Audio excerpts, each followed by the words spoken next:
everybody. Candy here.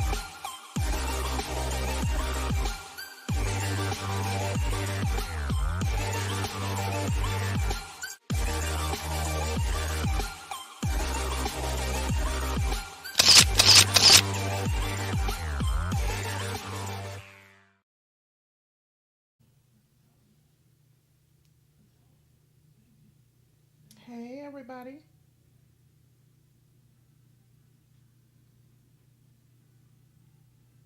Can y'all hear me?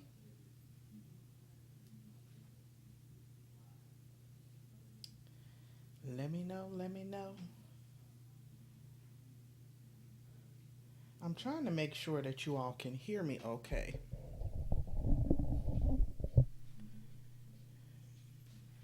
I want to make sure that you all can hear me so we can get right on off up into this Queen Sugar review, y'all.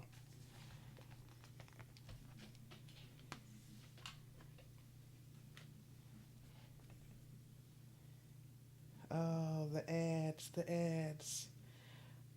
Welcome to the live stream. If you all are in here, welcome to the live stream.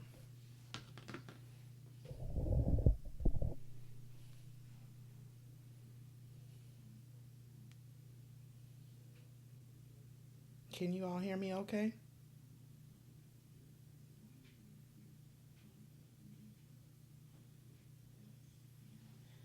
Ooh, the volume sounds really low. Hold on, y'all.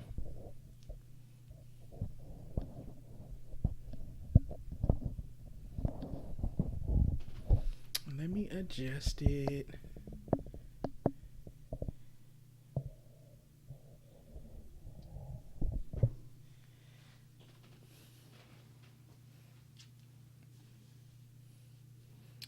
Well, for those of you joining me, welcome to the live stream. For those of you coming in and catching the replay, welcome.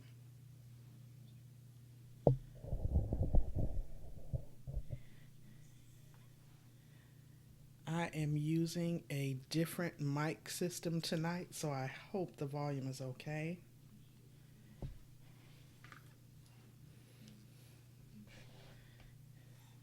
So I'm going to go ahead and jump right into it. I'm not going to prolong it because it is late.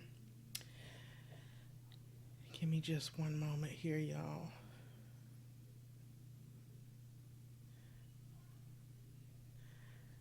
Welcome, welcome, welcome, and thank you guys so much for clicking on the video. I am Pandy of Pandy's Hair Candy and More. If this is your first time stopping by the channel, welcome. If we are already chat family, welcome back.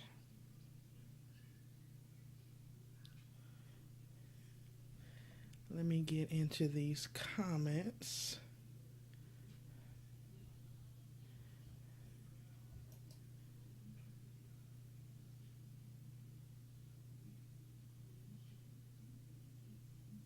Ooh, it is picking up all the sounds. Let me get my water. My dryer is going right outside this door, y'all. So I apologize if you guys can hear that.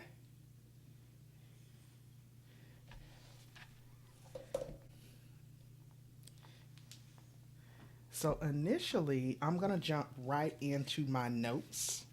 And I'm going to just recap from where we left off at last week. Hey, Edward Smart.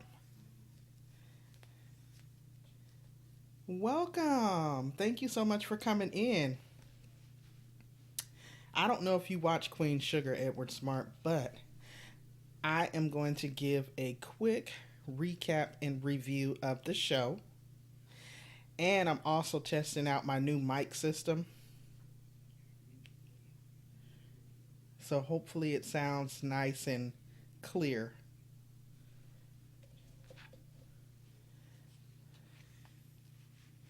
So, if you can hang out, great. If not, I totally understand.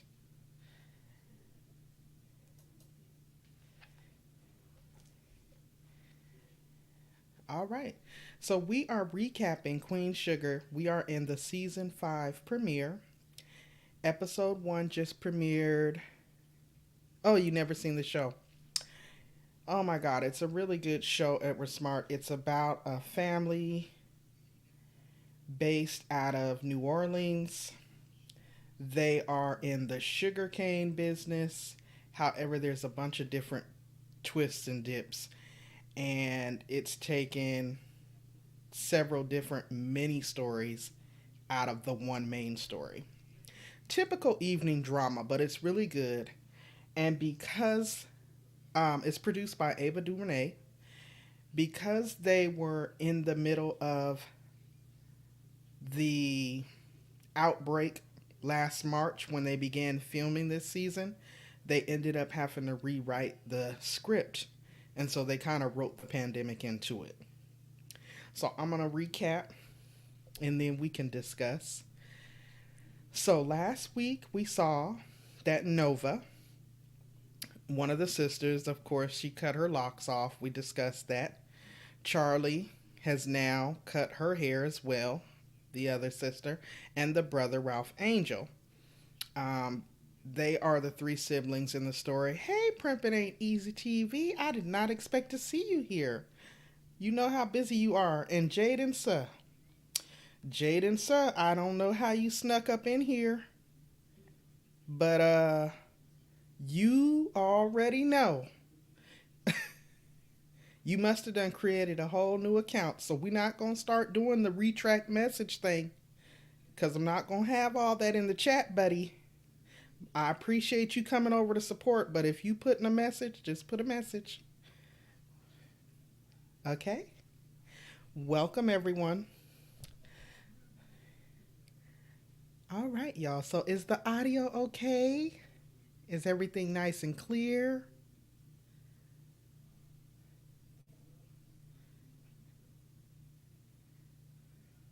All right. I'm going to assume it is. So again, I was just recapping from last week, which was the season 5, episode 1 premiere. We saw basically the three siblings, Ralph Angel, the only brother, Charley, the corporate sister, and Nova, the eccentric sister. Hey, Big Brown Foods. Thank you so much for being here for the recap on Queen Sugar, y'all. Now, we also saw Francis Boudreaux lose in court for basically the arson of the Queen Sugar Mill. The Queen Sugar Mill is the mill that was left to the family. And of course, the Bordelons, which are these group of people, and the Boudreaux have a long-standing family feud over land and sugarcane. Okay, that's the whole basis of their beef. At the end of the day, Frances Boudreaux went to court because this is all a runoff of season 4. She lost and she was sentenced to 7 years. So now Charley has now gained a new arch nemesis in Parker. Parker is from a building corporation who is now trying to build a highway through smack dab through sugarcane country. So a lot of farmers and all the people of St. Joe, which is the fictitious city that they all live in, stand to lose a lot. So Charley is also on the city council, and she, of course, is fighting for the people. Their mother is buried on this land, after all, so is their father. So she's fighting for the people. So they kind of win. It's a small win. The lady does get charged with the arson. I found it odd she only got 7 years, but it is what it is. Now, Nova, we also saw last week that she's decided to start her new business called True Papers. This is her way of continuing to support the people from the ground. She named the paper True Paper after her mother, Trudy. Okay, Trudy Bordelon.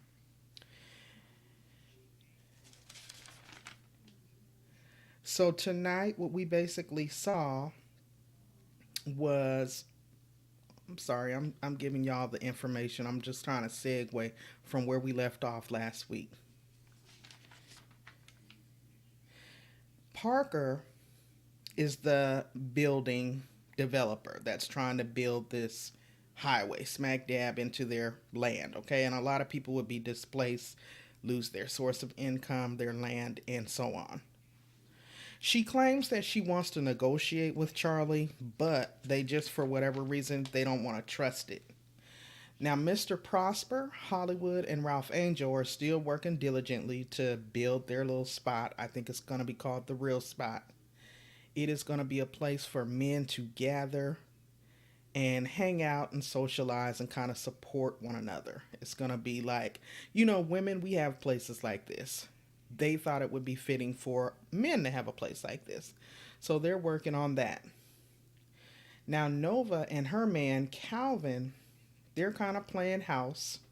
And they're off to a very rocky start because if you've been watching Queen Sugar since season 1, Nova again is the sister there with the locks, and this is Calvin.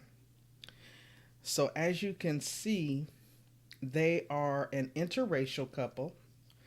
Again, they're in NOLA, and you can only imagine what they're going through. Now, he's also ex-police. Now, she's from, I think, the 5th Ward, and he's an ex-cop. She smokes weed. She's still very much urban, and he's a cop. So you all can do the math on that relationship. He has actually been having an affair with Nova for several years, and it actually caused a divorce from his wife. Okay? So they're now living together at the start of this season. Charley does eventually decide to meet up with Parker at the sugar mill.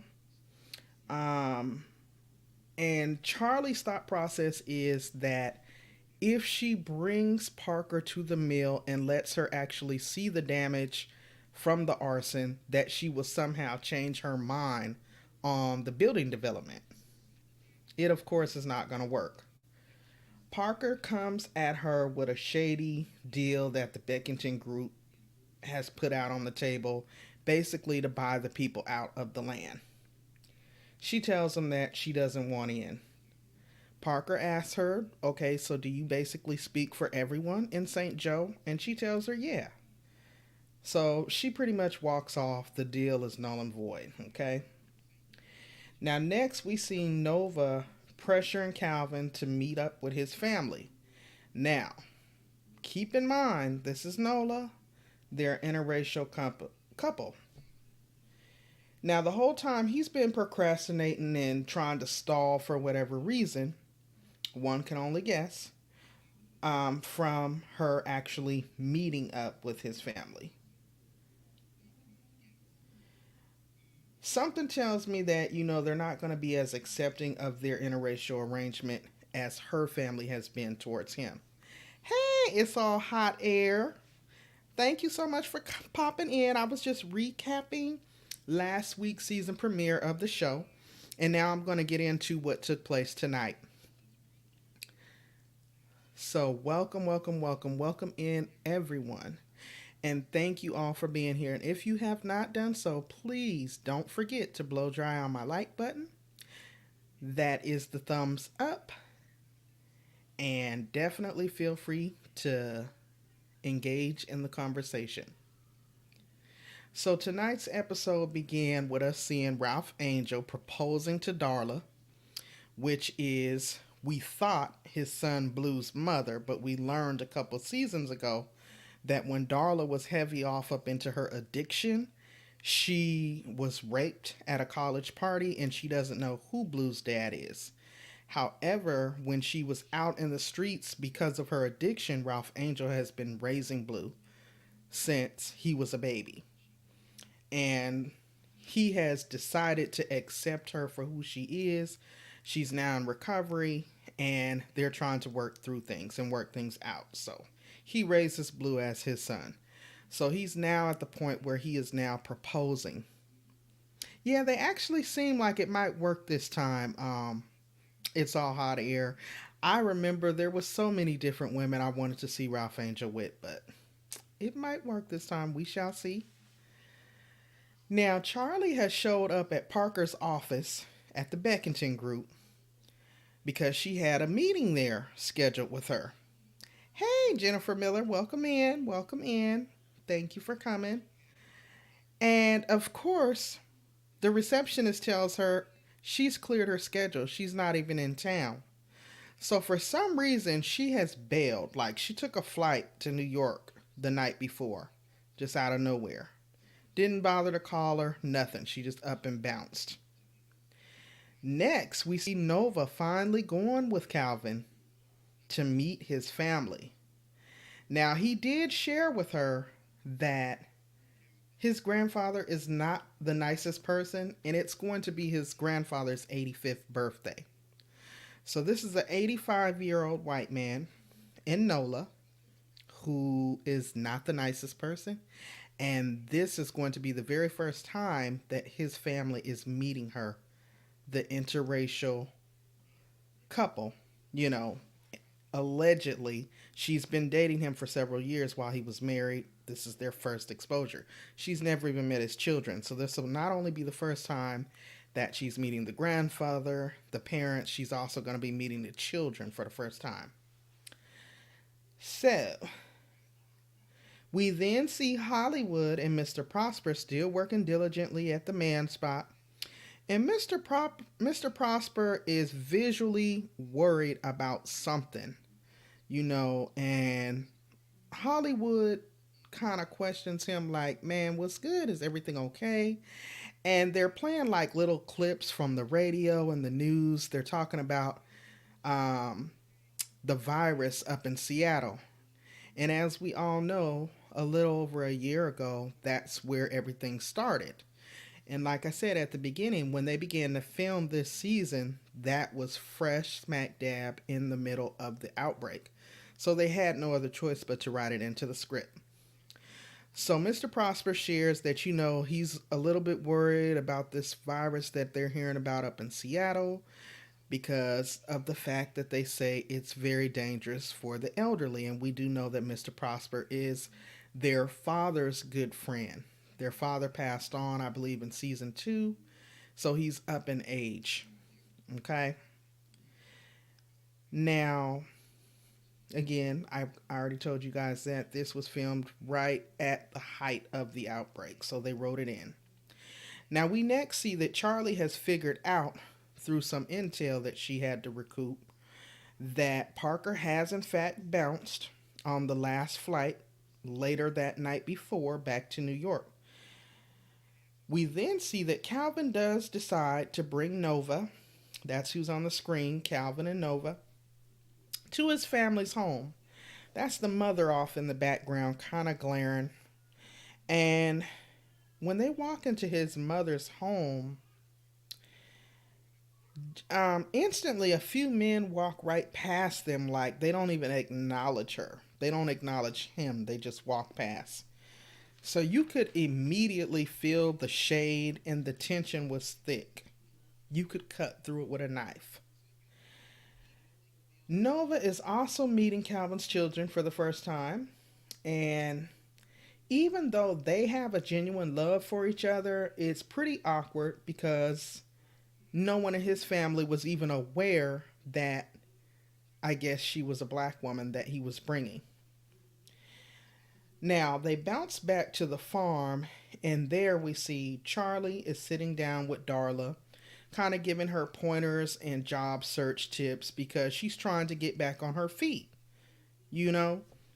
She's no longer in her addiction. She's clean, she's sober, and she's very educated. She's a very beautiful young lady. So she's just trying to kind of get back on her feet and get back out into the workforce. Next, we see Hollywood calling, sweating the guys to get back to the real spot and, come finish working on this clubhouse idea that he has. When in comes Auntie Vine. And I love Auntie Vine and Hollywood's relationship because I wish I had some pictures with them in there. Let me see. They are an older couple. That's them on the end there, the older couple. She has on a short dress. He has on a gray suit. They are their chemistry is very heavy. Even though they're older, they're still very much active in everything that they do. Okay? So they're very loving, they're very affectionate, very openly affectionate. And in walks Vi, you know, she gives him this gift to open up, and he opens it up. It's a sign for the new club. She basically reassures him that it's going to work out and lets him know that she's proud that he's actually taken the initiative to do something for the men. Now, meanwhile, at the college campus, we see Charley, Davis, and Micah's old girlfriend, Kiki. He invited them there for homecoming. Now, Micah is Charley's son. He's almost 20 years old. He's off at college. It's his freshman year. And Micah has been pledging, but he's been keeping it secret. Now, remember, his dad is an ex NBA star. Charley's this corporate businesswoman. They've kind of had him very sheltered. They relocated from California back to St. Joe when the father died. So he's off at college. He's pledging for one of the fraternities that doesn't really have the greatest relationship. I'm sorry, not relationship, but reputation. So when he invites them to come to the square, they're calling and texting him like, where's he at? Where's he at? And out comes this frat group doing a step show. Okay, and they're like, oh my God, I can't believe Micah's missing this, because, they have the hoodies on, they got the little face mask, and they're doing their steps. They're doing their college thing, right? And when they took the hoods off and introduced themselves, Davis was like, yeah, giving them air daps. And Charley was sitting there in shock because, of course, I don't know why she still sees him as this little boy. Then we go back to Calvin's mother's house with Calvin and Nova. The awkward introduction. Okay? Calvin's son James is a teenager, and he actually brings him up to meet Nova, and he's very rude. He's actually looking at her with like a look of disgust on his face, and he's very short with her. In fact, he walks off once, they're introduced. And prior to that, his younger daughter, he introduced to her, and she was very kind. He gave his daughter a necklace, and she really liked it. It had like a locket on there, and he told the daughter that Nova picked it out. So she was very friendly and very warm. So apparently, Primpin, he has 3 children, 1 teenager, 1 elementary school, and then the other one is off at college. So it was only 2 at the gathering. So just as the son walks off, in walks the ex-wife. Now, prior to that, the mother that's standing there in the background, she was very kind and courteous, even though everyone else was like very cold and not engaging with them at all. And it was a packed house. Like, this is the South, so everybody was like outside in the backyard, and they were just like staring at them. Even when he walked her up to his grandfather, the grandfather was all smiling and happy to see him, but when he pulled her up, he even looked like, oh my God, the expression completely changed. So, in walks the ex-wife, Haley. Why does she make a complete spectacle? She comes over and, Nova tries to do the polite thing and says, very nice to meet you. And she's like, really? Considering that you're the one who broke up a man and his family? And, she just was straight nice nasty with her, but she was very loud and making a scene. Now, Nova was still just like looking at her in shock. She was like horrified. And then she starts saying, okay, come on, Calvin, let's go. And she's like, do you really think that you're the only one? Hey, Jessica, welcome in. I'm just recapping the show. She starts to tell Nova, in fact, you're actually skinnier than all the others. You do realize that he has a type, very dark skinned, a lot thicker than you. Isn't that what they call it? Thick, with the big butts? And she said, she just went into all this thing basically to let her know that he's into the black girls. And she was like, you're not the first one, and you certainly won't be the last. But I hope you feel good about yourself being that you were the other woman. How does it feel being the other woman and knowing that you separated a man from his family? And he does step in to intervene and tell her, you stop it right now. You should be ashamed of yourself. She is the only one that I've ever loved. All of the others were just a pastime until she would have me. She is the only one, and I do mean the only one that I've ever loved. And so, of course, she stands there and cries. And they walk out. So back to Charley. We see Charley standing there horrified and disappointed in Micah that he's decided to pledge. Davis is all sprung, of course. Like I said, he's air dapping him. He's air dapping him about the pledging. He was pumped. And meanwhile, Micah is looking around like, where'd Kiki go? Kiki, the little girlfriend, she's standing over there dapping it up with some dude over at the ice cream machine. Hi, really, TT, welcome in. And so he notices it, so he starts kind of dancing with some of the girls. This was some childish stuff, trying to make her jealous. And so the next day, we're back to Calvin and Nova, which is why I still got them on the screen, because it's very evident that tonight's episode was focused on them and their whole interracial situation. Okay? The next day, Calvin is pretty much trying to gauge Nova's feelings after meeting with his family, and she flat out tells him, excuse me, that she can't be with someone if it's going to be a fetish thing.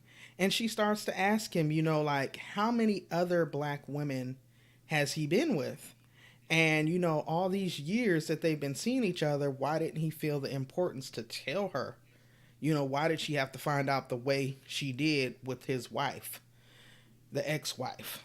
In fact, that's how she walked up and introduced herself. Hi, I'm his ex-wife. Like, your name is not his ex-wife. Your name is Haley. But it was very nasty, y'all. Anywho, so they kind of have that question. And of course, Calvin does everything that he can to try to reassure her that, he understands where she's coming from. It is definitely not a fetish thing. It is definitely love. And that there were a couple before her. But he also reminds her that she had a couple of boyfriends and girlfriends prior to him. When I tell you this show is very dramatic, it is very dramatic, y'all. Which is why I love it. Now, we then see Charley back at her office. Keep in mind now, she's on the city council. She gets some sort of emergency text, and it's about the pandemic. Now, mind you, the different radio shows, like whenever they're in the car, they'll have it playing low in the background on the radio. They're talking about the pandemic.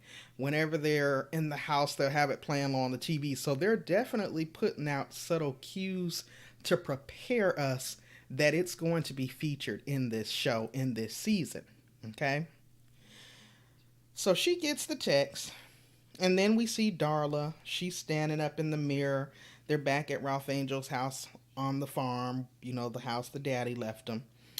She's talking to herself, trying to pump herself up to, how you kind of encourage yourself when you're going for an interview. She's trying to work up her nerves so that she can ace her interview based on the tips that Charley was giving her the day before. Next, y'all, this had to be my favorite scene, and I wish I had pictures with just these two. I don't know what I was thinking, but I didn't have much time. When I tell y'all, Hollywood and Vi, they ain't letting age keep them from still getting their groove on, okay? Baby Hollywood went and put on his little fly two-piece suit. his little dress shirt with the dress slacks, and he had on some fly snake skins. He went and turned that old school music on. And what they did was they basically recreated their first date. So Auntie Vine came in with her little jean skirt on and her little wig, and she looked like a teenager, of course not in the face, but her body, she's still really fit and really cute, and it was so cute. So they recreated everything that they had on, and they even had the old wine, the cheap wine that they had on their first date. It was really cute, and they was dancing and hanging out. It was so romantic, okay? And the episode ends up, this is where the episode ends. They always leave us with a cliffhanger.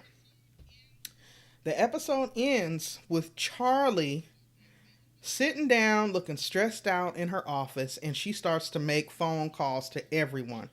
She puts her calls in to Auntie Vi, to Micah, to Nova, to Ralph Angel, and she basically starts to prepare her constituents for preparing for what they think is going to be a 14-day quarantine, which is why tonight's title was called Mid-March. Can y'all believe it? It's been almost a whole year since the pandemic first hit. And like I said, this is when they started writing this season's script. And since we all know it has definitely been longer than 14 days, the episode ends with us seeing Charley making those calls, and then we see all the like business people in the community in St. Joe, which is the fictitious city that they all live in, putting up signs in their businesses saying that they'll be out until April something. So it's going to be interesting to see how they continue to implement it into the future episodes, because as we all know, it's been well over 14 days. We are now approaching the 1 year mark.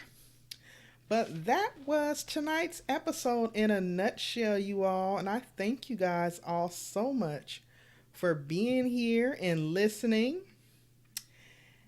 to the recap.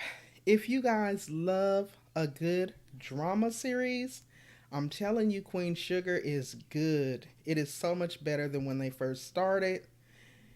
It's getting better. I like that they're incorporating the real-time issues into the writing. We even have the interracial dating going on and the real-time effects of that and how it's playing out in their relationship. So it's going to be interesting to see.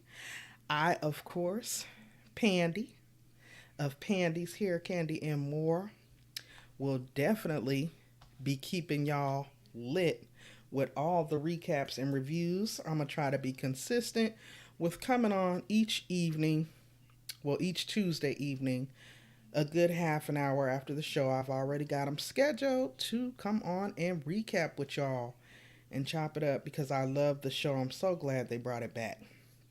But that was tonight's episode in a nutshell, you all. That does conclude tonight's review, you all. I do have a live stream set for tomorrow, which is going to be not necessarily a more serious conversation, but a real conversation on emergency preparedness. And it's going to be an open panel. I'll probably be dropping the link so that people can come up and kind of share their input and give their feedback, because I really want us to take a serious look at whether or not we're prepared. And if we are not prepared, what we can do to get prepared. Because if we take a look at Texas and what just went on there, you know, thank God, like for example, Really TT in the chat. And I hope you don't mind, Really TT. I'm not trying to point you out. I just thought about it because you popped up. People that we know in real life as well as virtually have been affected. And I just thought it would be a good conversation to have. I also live in hurricane country. So, and I do know that I'm not prepared. I used to be on top of that. So I think it's a good idea. It'll be like a friendly little refresher, but I will drop the link so that people can kind of come up and share. ideas and information. It'll probably be about an hour long. I think I have it set for 8 or 8:30. It might even be 9. I done forgot, but it is set. So y'all make sure you tap that reminder and come on through. If you have not hit that like button, please be sure to blow dry on that like button before you go. Anybody have any questions for me before I cut out? Anybody have any questions for me before I get up out of here?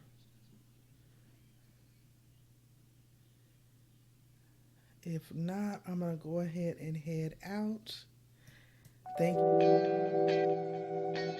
Thank you all so much for coming through and kicking it with your girl. I hope that you guys enjoyed yourself. And if you have not already, don't forget to blow dry on my like button.